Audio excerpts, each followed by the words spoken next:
adishima maka na sene so asa wei eye awia pa mutobre aka nkase bo ana yede esmo ewo ahenkan 93.3 FM so na yede mo konsem fufuro emu a yede mo boawram ewo nwumasua no akache so adwene ehwe eno ana Akwasi broni eka na onkasa mu se quiz eno efa eye abodie mu nyansape ene nkontabuo enwo na eno owo Ghana an mu nyina no potokasa no friend se National Science and Maths Quiz 2021 de no ekoso ewo asantemantamu Kwame Nkrumah suapon emu ene koso ene pani kwahwe na chese enya agroko ni mu yeden pa na Yakopon ya adom apoyamantamu soso yenya school pon ba akomo no so kosi anam ewo wocheman ne patamu a na eno ensoso eye Oda Senior High School na mofra ne ko ya no enya wonim ko bo momaden akunkode papa chese na enya agro na okunu mu no na chese ayeden aja muduru baabi na ade no baabi aduru no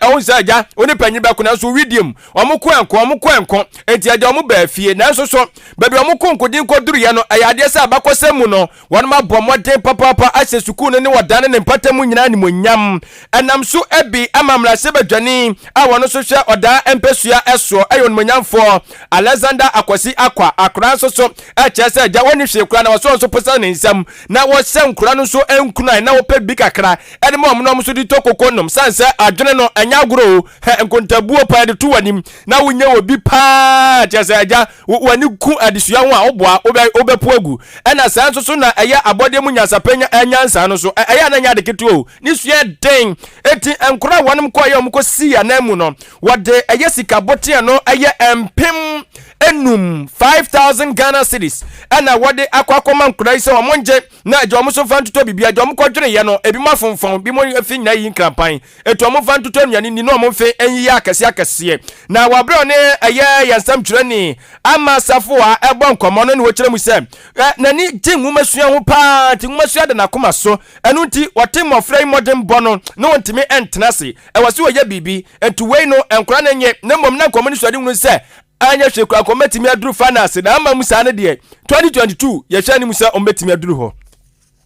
National Science and Maths has come to stay. It has come to stay. And we would definitely want to be part of it, so that ETA has been in the news. Even though they didn't make it, everybody knows what extent they got. And now people are beginning to find out what exactly they are. And if certain schools can mention their names as being one of the prominent, now when schools are being mentioned, Odasco, for today, I have a presentation made, a presentation of a cash reward for the team. However, the team tends to motivate itself with this reward that's in the hand. I'm not sure this will be enough to prepare us for next year, but this is to let you know I appreciate your effort for this year. I've already said the preparation for next year, I will leave you in the hands of my education committee, and then we can start putting together. So I have in my hands a token of 5,000 Ghana. I want to present, and it tells you how much I appreciate. You know how difficult it is to come by money. So if of all my priorities I've been able to find this 5,000 to present to this team, it should tell you that I appreciate the effort of the team.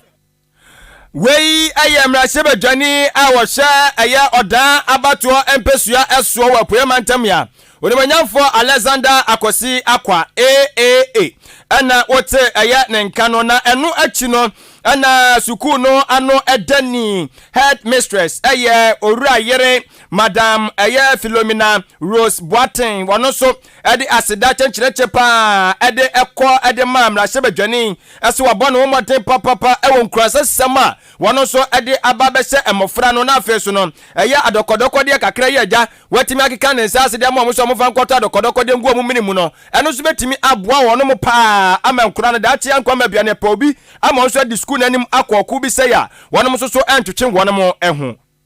Any promise that he promised he has been a backbone of our achievements. We believe and trust that now that Nano and Hazen and Nana are willing to support Oda Senior High School, the team that I came to meet and he have prop them up. We know that they are going to work extra hard to achieve something better. If Nanano will be able to get a fund, some places where I'm coming from, like a fund for social science and maths, every girls too, they are strong. So if they all do that, now unfortunately we are in SHS, so the money is not flowing as it is. But with the support from them, the little that we have experience, we know that we will reach it. I have a strong team.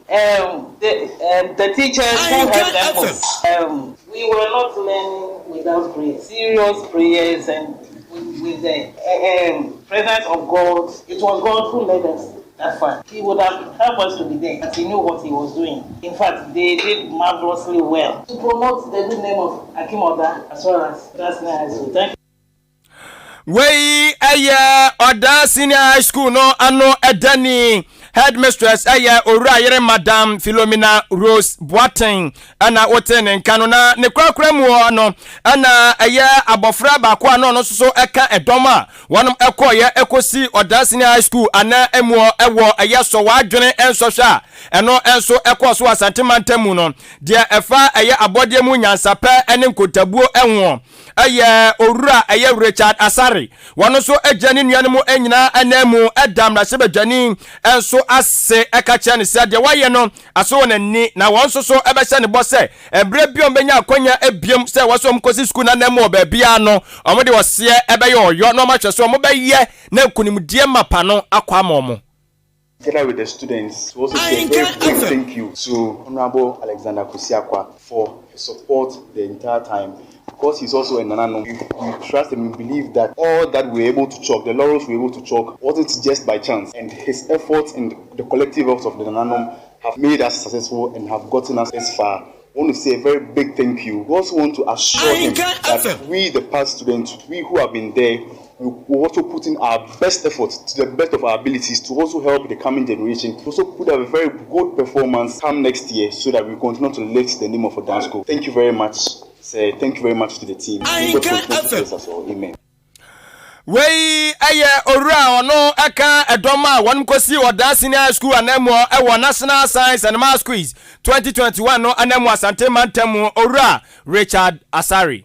Benufo yadio. Oma yadio. Who say we na ba na sa no a motivate wo mo. No kwasem. Motivate wo. So mo ko finals. Oma ndru ho. Mandru ho. Dabi oma ndru. Akomo wene ya na je se komo ko I think it's semi-finals, no. Oh, one my yard. Don't know Michelle Nordin. Hey, kill a bogo. I don't know, no, me and him said, ja, me who baby, I'm crying na man, I'm see, ye, don't we pa, dear, over fine your room. Let him Nordin. But on my yard, dear. Abranti or a blue you are can yeah, I'm so non can be. Abranti, or she blue. Obaka, sir, I copy for or maybe Sabre. Shakwa nya me ko pisi so no hu ne ho se 77 predia sakafro sadia no hu susua no ontimi nya adwumadin bia tino adwen no kasa nyankopon nam so shada ye no sa akwa bia na no honorable blue PDF for blue red white hey Abraham for MVP some envelope sa we MVP envelope any modu MVP envelope ho am yan to say wosono no anti omo envelope no say na modu 50,000 enye izo na ehye wosono envelope wawolo wosono envelope what envelope na fa yan tobi kam ko tobi obade yan bi Asuno envelope no. Ube kom na ndisi fonso wo bi o.